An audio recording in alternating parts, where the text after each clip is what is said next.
De l'Évangile de Jésus-Christ selon saint Matthieu. Heureux les pauvres de cœur, car le royaume des cieux est à eux. Heureux ceux qui pleurent, car ils seront consolés. Heureux les doux, car ils recevront la terre en héritage. Heureux ceux qui ont faim et soif de la justice, car ils seront rassasiés. Heureux les miséricordieux, car ils obtiendront miséricorde. Heureux les cœurs purs, car ils verront Dieu. Heureux les artisans de paix, car ils seront appelés fils de Dieu. Heureux ceux qui sont persécutés pour la justice, car le royaume des cieux est à eux. Heureux êtes-vous si l'on vous insulte, si l'on vous persécute, et si l'on dit faussement toutes sortes de mal contre vous à cause de moi. Réjouissez-vous, soyez dans l'allégresse, car votre récompense est grande dans les cieux. C'est ainsi qu'on a persécuté les prophètes qui vous ont précédés. Vous êtes le sel de la terre. Mais si le sel devient fade, comment lui rendre de la saveur?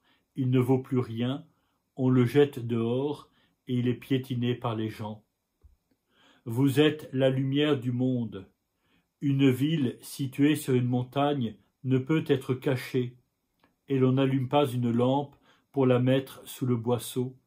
On la met sur le lampadaire et elle brille pour tous ceux qui sont dans la maison. De même que votre lumière brille devant les hommes, alors, voyant ce que vous faites de bien, ils rendront gloire à votre Père qui est aux cieux.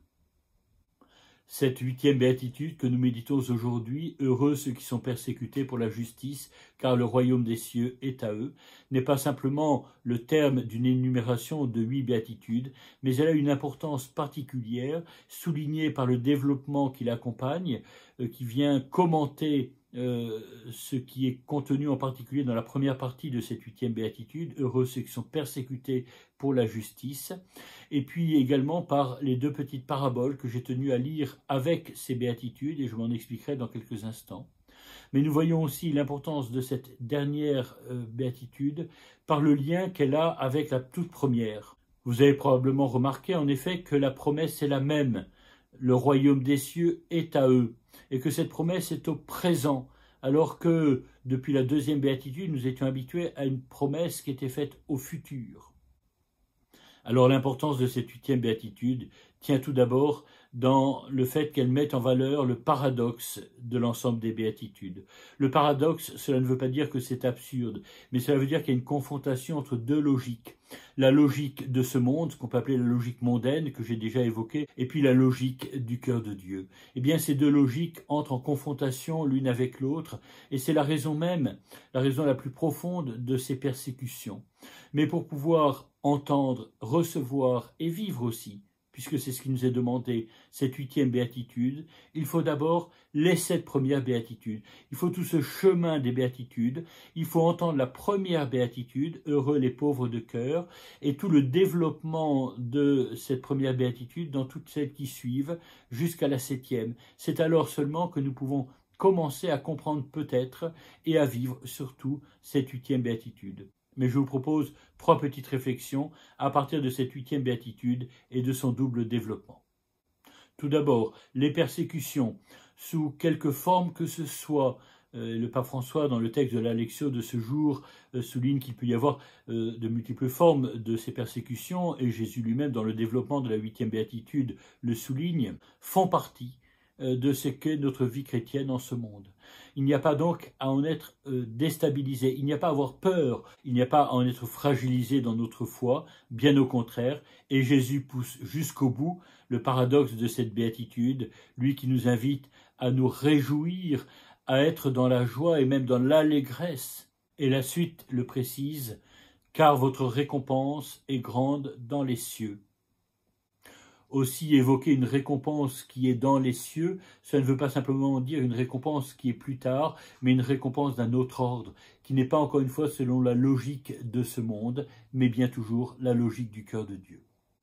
Mais Jésus nous indique qu'il nous faut tout ce chemin des béatitudes pour que nous puissions entrer dans cette logique-là, et qu'il faut donc être pauvre de cœur et tout le reste pour pouvoir comprendre que les persécutions ne sont pas le signe d'un échec de notre foi ou de notre témoignage, mais bien le signe même, paradoxal par rapport à ce monde, de notre fidélité au Seigneur et de notre engagement dans la mission qui est la nôtre. Si on creuse encore un peu le sens de cette 8e béatitude, c'est ma seconde réflexion concernant les persécutions, nous pouvons comprendre alors non seulement que nous avons besoin des 7 premières béatitudes pour pouvoir entrer dans cette logique-là, mais même que c'est celui qui vit ou qui commence à vivre, qui est engagé sur ce chemin des béatitudes, qui va être persécuté. Là aussi, nous touchons à ce paradoxe des béatitudes. Parce que Jésus, par sa mort et sa résurrection, a remporté la victoire sur le mal, eh bien le mal ne peut plus rien contre le Christ, il ne peut plus rien non plus contre les cœurs qui sont unis au cœur du Christ. Et les persécutions sont le signe toujours paradoxal de cette réalité, et Jésus lui-même le développe au chapitre 10 de saint Matthieu. Ne craignez pas ceux qui tuent le corps sans pouvoir tuer l'âme, craignez plutôt celui qui peut faire périr dans la géhenne l'âme aussi bien que le corps. Et le livre de l'Apocalypse au chapitre 12 nous présente dans une fresque grandiose le Satan, le mal même personnifié, qui ne peut plus rien contre les croyants parce qu'il n'a plus de place au ciel. Celui qui est qualifié d'accusateur n'a plus de place au ciel, il ne peut donc plus que s'en prendre à ceux qui sont sur la terre. Autrement dit, vous voyez, pour celui qui vit ces béatitudes, ou qui en tout cas est sur ce chemin des béatitudes, eh bien le mal n'a plus de prise sur son cœur. Il ne peut plus s'en prendre qu'au corps, eh bien les persécutions deviennent alors le signe paradoxal de la défaite du mal, de cette violence qui est que le signe d'une bête blessée à mort et qui jette ses dernières forces. Et si je reviens alors au commentaire que Jésus fait de cette 8e béatitude, si nous sommes invités à nous réjouir et à être dans la joie, ce n'est pas parce que nous sommes persécutés, mais parce que celui qui est persécuté est le signe au cœur de ce monde que le mal est déjà vaincu. Si je reprends rapidement les 2 premières méditations sur ces persécutions, je vous rappelle tout d'abord que les persécutions font partie intégrante de notre vie chrétienne en ce monde. Et le chapitre 10 de saint Matthieu en développe abondamment les circonstances et les situations. Deuxième réflexion sur les persécutions, elles sont le signe que le mal n'a désormais plus de prise sur le cœur de ceux qui vivent les béatitudes, qui sont engagés sur ce chemin des béatitudes, et que le mal ne peut plus s'en prendre qu'au corps, ce qui est déjà le signe de sa défaite et le signe qu'il est sur le point de disparaître. Mais il nous faut aller maintenant plus loin encore et comprendre que les persécutions nous configurent au Christ dans le combat qu'il a mené contre le mal pour que nous puissions plus parfaitement encore communier et prendre part à sa résurrection. Nous sommes les disciples d'un Christ ressuscité, d'un Christ qui a remporté la victoire, mais Jésus a permis que nous soyons associés aussi à ce combat pour que sa joie de la victoire soit aussi pleinement notre joie, et c'est la raison pour laquelle ceux qui sont persécutés peuvent exulter de joie, se réjouir et être dans l'allégresse. Jésus le précise toujours encore dans ce chapitre 10 de l'Évangile selon saint Matthieu, « Le disciple n'est pas au-dessus de son maître, ni le serviteur au-dessus de son Seigneur. Il suffit que le disciple soit comme son maître et le serviteur comme son Seigneur. » Et saint Paul exprime ça parce qu'il en a fait l'expérience dans sa propre vie, dans sa propre chair et dans sa mission. C'est au chapitre 3 de l'Épître aux Philippiens.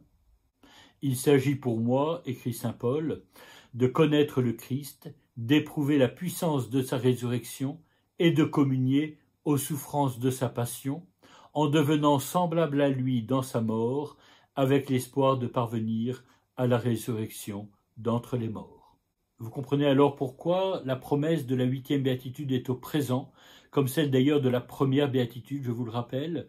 En effet, ce sont les pauvres de cœur, ceux qui sont engagés sur ce chemin des béatitudes, qui peuvent comprendre et s'écrier avec saint Paul que rien désormais ne peut les séparer de l'amour de Dieu manifesté en Jésus-Christ.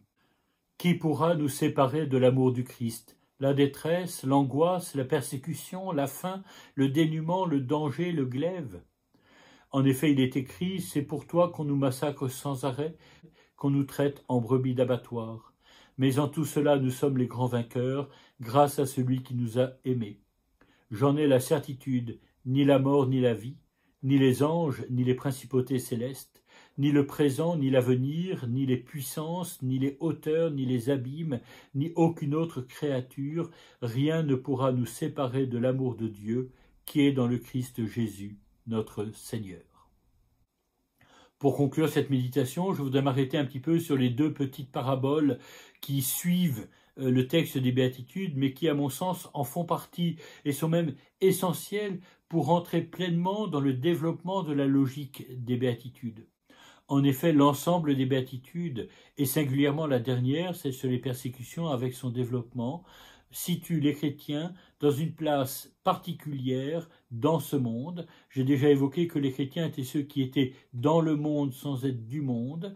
Eh bien, il ne faudrait pas que les persécutions nous conduisent à nous retirer du monde ou simplement à nous voir en opposition à ce monde, mais il s'agit bien pour les chrétiens engagés sur ce chemin des béatitudes de devenir sel de la terre et lumière du monde.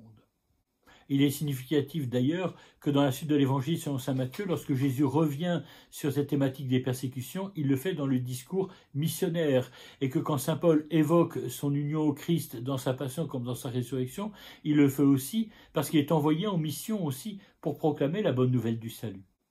Eh bien, si nous sommes engagés sur ce chemin des béatitudes, c'est bien pour être au service de ce monde, et être dans le monde, non pas simplement comme le monde, mais être le sel de la terre et la lumière du monde, ce sel qui donne une saveur nouvelle à toute la vie des hommes, et c'est bien cela aussi qui fait partie du message des béatitudes, et cette lumière qui brille pour ouvrir une espérance dans le cœur des hommes de ce monde. À propos de ces deux petites paraboles, on m'a rappelé récemment ce très beau verset du psaume « Goûtez et voyez comme le Seigneur est bon ». Goûter, c'est le sel, voyez, c'est la lumière. Eh bien, nous avons à témoigner de cette bonté du Seigneur en permettant à tous les hommes que nous rencontrons de pouvoir vivre ce verset du psaume et pourquoi pas le chanter avec nous. Goûtez et voyez comme le Seigneur est bon.